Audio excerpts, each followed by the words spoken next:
but I just come back to it the last couple of years. I was making movies and stuff the last 20 years. But yeah, I started out as a stand-up, and that's how I got into show business that way. So you were really that kid in class who would, how did you enjoy comedy? How did it inspire you to do this thing? Well, my mom being Filipino and my dad being Jewish was a good mix, so we had good laughing people. You know, when you're around Filipinos, what they're doing, if they're not, as soon as they're done eating, they're laughing. Usually they're laughing while they're eating. So it was a good, great place to practice. You know, so that was also very warm. You know, your families, you know, Filipino families are really supportive. Yeah, and close knit. Yeah, and they're just they laugh hard. So that's what the most fun you can have, you know. So Rob, saying that you're Filipino, what impact has it given you growing up in the States and having Filipino blood?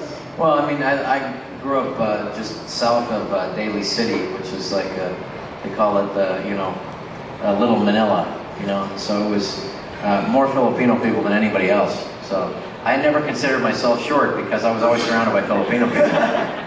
I always considered myself like a basketball player or something. Until I was in high school, both my friends were about a foot taller than me. I realized, you know, I'm short. But what it did was, you know, I mean, you have to have the confidence to get on stage and perform in front of people. And, you know, my relatives were so warm and supportive of me that, you know, I felt, you know, if I can make everybody there laugh, maybe I got a chance to make other people laugh. I mean, I couldn't wait for, you know, any holiday or something was great, because you can be around all of them and they're laughing and, you know, and have good food, you know, lumpia, pancit, you know, adobo, and so it was great. But also, you know, Asians are also tough. They expect a lot from you, you know. I mean, they do. I mean, my mother, I would get, you know, really, I would get A's and B's on my report card, and I go, Mom, look, and she goes, so what? You're not an idiot. You're supposed to get A's and B's. You're smart. When you get something special, then we'll talk. You're supposed to. You're a smart person. And so they just expect you to do good, which was great. You know, it wasn't like sit back, do something extra special, you know? And a lot of my childhood was, see what happens? You're running around the house, you fell down, see what happens? So I'll talk about that tonight. Rob, I heard that you've been to the Philippines before. Have you visited any of our beautiful beaches and islands? I've been to Baguio, and yeah, it's beautiful, nice and cool up there actually, you know? How about Boracay? Have you been to Boracay? No, I haven't. I'd like to go. I want to go to Cebu, you know? Cebu, Palawan. I hear you can't drive there though, I gotta take a plane. You guys gotta get a bridge, make it easier for me. But it was, yeah, I'd love to go. I'd love to spend some more time. And this is kind of, I'm doing a world tour now, so I'm in the middle of it, and I'm just gonna probably, you know, I head back for a little bit for the holidays and then do a European tour for this current stand-up. I just got back from Australia, Singapore, New Zealand for this leg of the tour. And it's been about a year and a half I've been working on it. So it's good, you know. You'll see some good stuff tonight. And I'm very happy and thankful for all the sponsors and for Soler Resort and Casino to bring me out. What a beautiful hotel, huh? Excellent. Ridiculous. Exceptional. A little feel of Las Vegas right here in Manila. Perfect. Rob, you have a lot of fans in the Philippines, and some consider you like their hero when it comes to being a comedian. Do you have any advice for people who want to do comedy for a living? What can you give them? Get on stage, even if it's at a restaurant. I mean, I performed at a fish and chip place in my hometown. Just get on stage, write jokes, go on YouTube, create your own thing. Don't wait for somebody to come up to you. I mean, Adam Sandler writes his own movies, so if he does that, I write my own movies, so you should write your own stuff. And you know, you can shoot stuff on, I was talking to Ginger earlier today, you know, I said, you can shoot stuff on your cell phone, you know, it doesn't matter what it looks like. There's a movie called Once, about these really unattractive Irish people. And it's a musical, they sing music in it, and it doesn't matter what they look like. It's shot, it looks terrible, but it's a really good movie. It doesn't matter, as long as it's characters that are interesting, and it's funny, and so, It's really, with the internet now and with social media, the limitations are the only ones that you set on yourselves. You can do whatever it is you want. I mean, look at half the people in this room that aren't even paying attention to me that are on their internet right now. Look, like this lady, Ginger, she's doing her own shit. Bastos.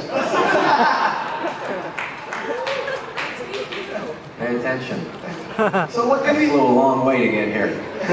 This lady right there, she's just on her cell phone.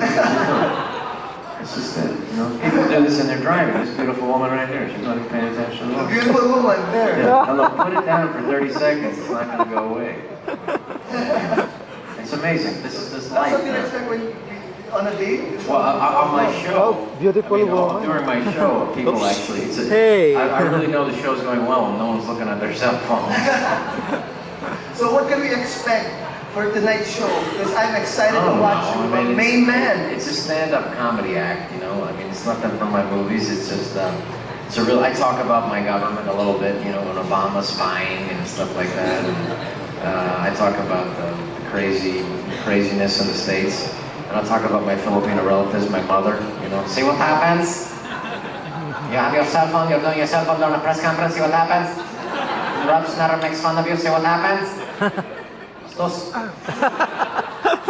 I'll do that. Salamat. Bastos, salamat. You know a lot of good words. I know the real bad ones my cousins taught me. Like what? My cousin said, go up to that guy and call him a babooey. And I said, okay, and I did it, and the guy wasn't happy about it. It was at a buffet when I was a little kid. An all-you-can-eat buffet, and called the big fat guy babooey. That wasn't nice, but I got a lot of cousins coming in from Baguio. The Hamadas, flying in the Hamadas from Baguio, and then there's the Formosos,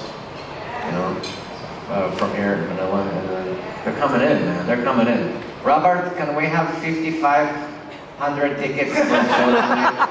We're coming. We're bringing a few friends. I don't think there's 5,000. We're all coming. So do a show after the show, maybe for us in your room. We're bringing 5,522 people from Baguio. Took us 6 days to get here. But they're coming in now, so my cousin June Bernardo, he's a great cook, and so he's coming. Hopefully he's gonna bring me some food. This is good, man. That's the thing, man. I feel fat. I ate at this place called Abe. Is it called Abe? Yes. That's good. That's the real deal, man. Whoa, that's good This stuff. other place, Persian Grill, you should try it too. Persian grill? Yeah. No, I'm not doing that. Abe, I would stick to the Filipino food, man. I can get Persian food at home. But yeah, it was good chicken adobo. Except they put like bananas in it. I've never seen that before. That's crazy. That's an insane mix. But it tasted really good. And they had that bamboo rice. Ooh, it was crazy. And then, but no babenca. I didn't get any of that. Or pancit. Pancit. And then, so maybe I'll get some lumpia tonight backstage. But hey, what a beautiful theater. I'm psyched to be performing here tonight. Hopefully, I don't know. The rumor is that, maybe the president will come out. I hope he comes out. I'll give him a ticket, half off. He can afford it. Yeah. All right, Rob, I'm gonna open the floor for some questions from our friends in the media. Yeah, Let's please. get this. All right, guys, would you want to start? Please. There's a microphone right there. If you guys want to step up.